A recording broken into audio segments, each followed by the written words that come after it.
ఓం నమో వెంకటేశాయ. Hello అండి, welcome to Ramaratna vlogs. మీరందరూ బాగున్నారు అనుకుంటాను. నేనైతే చాలా బాగున్నాను. మనందరము బాగుండాలని వెంకటేశ్వర స్వామిని అయితే వేడుకుందాము. ఇది మంచి వీడియో, మీరు ఎక్కడ స్కిప్ చేయకుండా చివరి వరకు అయితే చూడండి.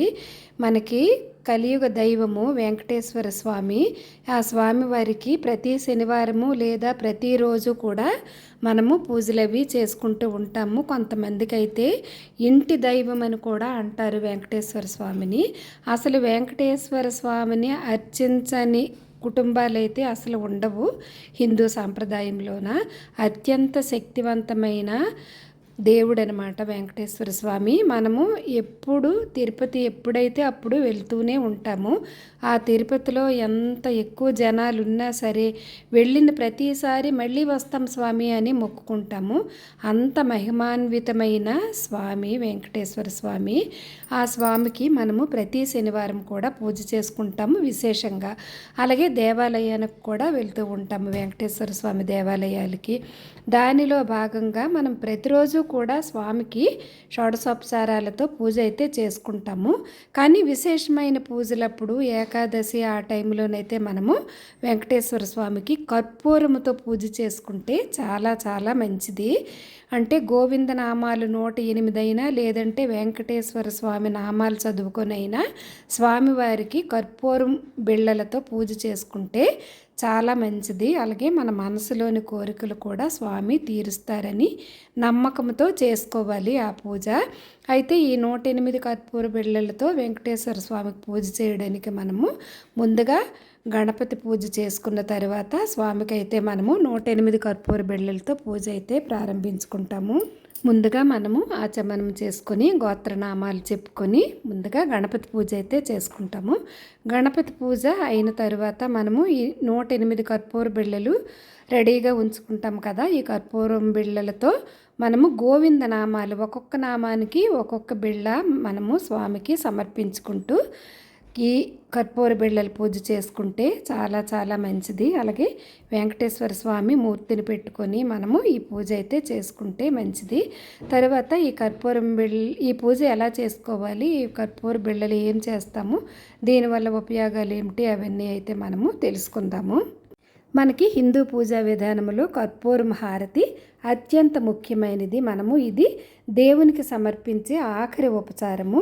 కర్పూరం ఎలాగైతే పూర్తిగా కరిగిపోయి ఎలాంటిది మిగల్చకుండా వెలుగుతుందో ఇది మానవ అహంకారం భగవంతునిలో లీనమవ్వడాన్ని సూచిస్తుంది. అలాగే ఈ కర్పూరం సువాసన కూడా మనకి ఇంట్లోన నెగిటివ్ ఎనర్జీని తొలగించి ఇంట్లో ప్రశాంతతనైతే పెంచుతుంది. అలాగే హారతి మనము పూజ చివరలో హారతి వెలిగించి స్వామివారికి 3 సార్లు తిప్పి హారతి ఇస్తాం కదా. ఇది మనకి తిరుపతి గర్భాలయంలోని మూలమూర్తిని స్పష్టంగా చూడడానికి హారతి ద్వారా కూడా మనము భగవంతుని తేజస్సును పొందడానికి సహాయపడుతుంది. అలాగే ఇంట్లో నెగిటివ్ ఎనర్జీ కూడా తొలగిపోతుంది. సాయంకాల సమయంలో కర్పూరం వెలిగించడం వలన ఇంట్లో ప్రతికూల శక్తులు వాస్తు దోషాలు కూడా తొలగిపోతాయని భక్తుల నమ్మకము. అయితే కర్పూరం బిళ్ళలంటే కర్పూరం బిళ్ళలే కాకుండా మనము పచ్చ కర్పూరంతో కూడా మనము ఇది చేసుకోవచ్చు ఈ పూజ.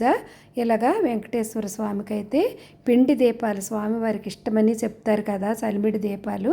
ఆ దీపాలు తయారు చేసుకొని అలాగే మనము నిత్య పూజ దీపాలు కూడా 2 ఏర్పాటు చేసుకొని మనకి ఎన్ని వీలైతే అన్ని దీపాలు ఏర్పాటు చేసుకొని ముందుగా గణపతి స్వామిని కూడా ఆసీనులను చేసి అన్నీ అమర్చుకున్న తర్వాత ముందుగా మనమైతే గణపతి పూజ అయితే ముందుగా చేసుకోవాలి. ఓం శుక్లాంబరధరం విష్ణుం శశివర్ణం చతుర్భుజం ప్రసన్నవదనం ధ్యాయేత్ సర్వ విఘ్నోపశాంతయే వక్రతుండ మహాకాయ కోటి సూర్య సమప్రభ నిర్విఘ్నం కురు మే దేవ సర్వకార్యేషు సర్వదా. ఓం గణనాం త్వా గణపతిగిం హవామహే కవిం కవీనాముపమశ్రవస్తమం జ్యేష్ఠరాజం బ్రహ్మణాం బ్రహ్మణస్పత ఆనశృణ్వన్నోతిభిः सीदसादनं प्रणो देवी सरस्वती वाजेभिर्वाजिनीवती धीनामवित्र्यवतु गणेशाय नमः. సరస్వత్యై నమః. శ్రీ గురుభ్యో నమః. ఇలాగా అక్షతలతోని పసుపు కుంకుమలతోని గణపతి స్వామికి అయితే పూజ చేసుకొని నైవేద్యం కూడా నివేదన చేసి షోడశోపచారాలు పూజ చేసిన తర్వాత అయితే మనము వెంకటేశ్వర స్వామికి అయితే గోవిందనామాలతో కర్పూర పూజ అయితే చేసుకుంటాము. ఇప్పుడు మనం శ్రీనివాస గోవింద, శ్రీ వెంకటేశ గోవింద, భక్తవత్సల గోవింద, భాగవత ప్రియ గోవింద, నిత్య నిర్మల గోవింద, నీలమేఘశ్యామ గోవింద, పురాణ పురుష గోవింద, పుండరీకాక్ష గోవింద, నందనందన గోవింద, నవనీత చోర గోవింద, పశుపాలక శ్రీ గోవింద, పాప విమోచన గోవింద, దుష్ట సంహార గోవింద, దురిత నివారణ గోవింద, శిష్ట పరిపాలక గోవింద, కష్ట నివారణ గోవింద, వజ్రమకుటధర గోవింద, వరాహమూర్తి గోవింద, గోపీజనలోల గోవింద, గోవర్ధనోద్ధార గోవింద, గోవింద హరి గోవింద, గోకులనందన గోవింద, గోవింద హరి గోవింద, గోకులనందన గోవింద, దశరథనందన గోవింద, దశముఖమర్ధన గోవింద, పక్షివాహన గోవింద, పాండవ ప్రియ గోవింద, మత్స్యకూర్మ గోవింద, మధుసూదన హరి గోవింద, వరాహ నరసింహ గోవింద, వామన భృగురామ గోవింద, బలరామానుజ గోవింద, బౌద్ధ కల్కిధర గోవింద, వేణుగాన ప్రియ గోవింద, వెంకటరమణ గోవింద, సీతానాయక గోవింద, శ్రితజన పాలక గోవింద, దరిద్రజన పోషక గోవింద, ధర్మ సంస్థాపక గోవింద, గోవింద హరి గోవింద, గోకులనందన గోవింద, గోవింద హరి గోవింద, గోకులనందన గోవింద, అనాథరక్షక గోవింద, ఆపద్బాంధవ గోవింద, శరణాగత వత్సల గోవింద, కరుణాసాగర గోవింద, కమలదళాక్ష గోవింద, కామిత ఫలద గోవింద, పాప వినాశక గోవింద, పాహి మురారి గోవింద, గోవింద హరి గోవింద, గోకులనందన గోవింద, గోవింద హరి గోవింద, గోకులనందన గోవింద, శ్రీవత్సాంకిత గోవింద, ధరణీనాయక గోవింద, దినకర తేజ గోవింద, పద్మావతి ప్రియ గోవింద, ప్రసన్నమూర్తి గోవింద, అభయహస్త గోవింద, మత్స్యావతార గోవింద, శంగగదాధర గోవింద, గోవింద హరి గోవింద, గోకులనందన గోవింద, గోవింద హరి గోవింద, గోకులనందన గోవింద, విరజాతీర్థ గోవింద, విరోధిమర్ధన గోవింద, సాలగ్రామ హర గోవింద, సహస్రనామ గోవింద, లక్ష్మీవల్లభ గోవింద, లక్ష్మణాగ్రజ గోవింద, కస్తూరి తిలక గోవింద, కాంచనాంబరధర గోవింద, గోవింద హరి గోవింద, గోకులనందన గోవింద, గోవింద హరి గోవింద గోకులనందన గోవింద గోవింద హరి గోవింద గోకులనందన గోవింద గోవింద హరి గోవింద గోకులనందన గోవింద. అలాగే స్వామిది అయిపోయాక మనము లక్ష్మీ అష్టోత్తరం కూడా చదువుకోవాలి.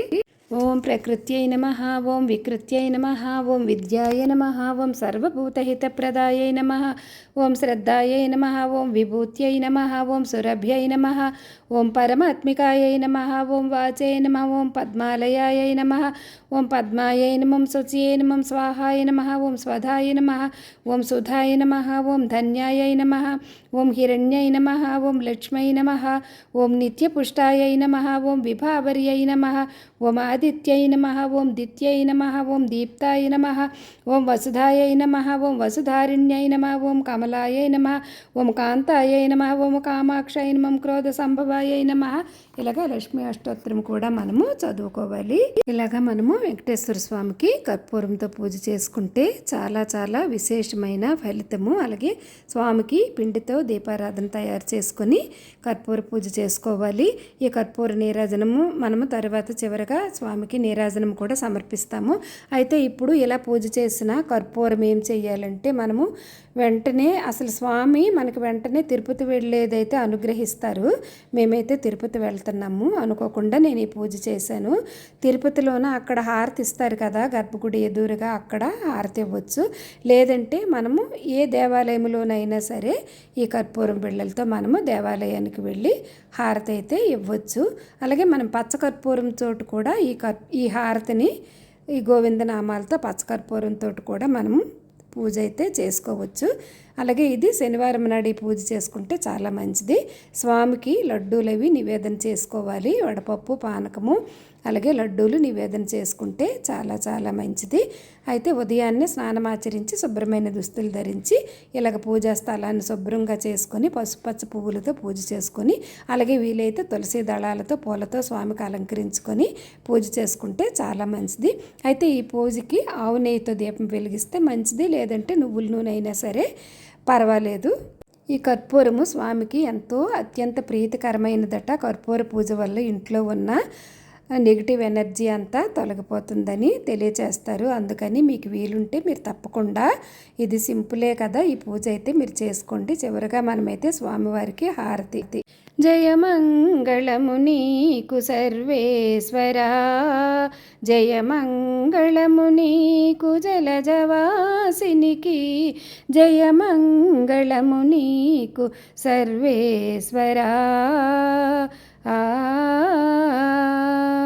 శరణాగత పారిజాతమా, పురిన సురుల పాలీభూతమా, శరణాగత పారిజాతమా, పురిన సురుల పాలీభూతమా,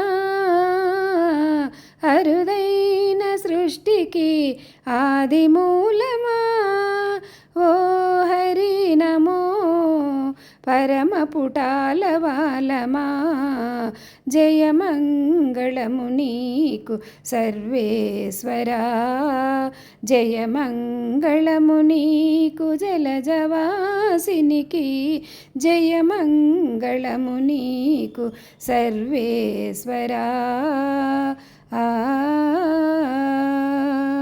సకల దేవతా చక్రవర్తి, వెకలివై నిండిన విశ్వమూర్తి, సకల దేవతా చక్రవర్తి, వెకలివై నిండిన విశ్వమూర్తి, అకలంకమైన దయానిధి, అకలంకమైన దయానిధి, ఓ వికచముఖ నమో విధికి విధి, జయమంగళము నీకు సర్వేశ్వరా, జయమంగళము నీకు జలజవాసినికి, జయమంగళము నీకు సర్వేశ్వరా. శ్రీకాంతాయ కళ్యాణ నిధయే నిధయే దినా శ్రీ వెంకట నివాసాయ శ్రీనివాసాయ మంగళం. నిత్యాయ నిరవధ్యాయ సత్యానంద చిదాత్మనే సర్వాంతరాత్మనే శ్రీమద్వెంకటేశాయ మంగళం.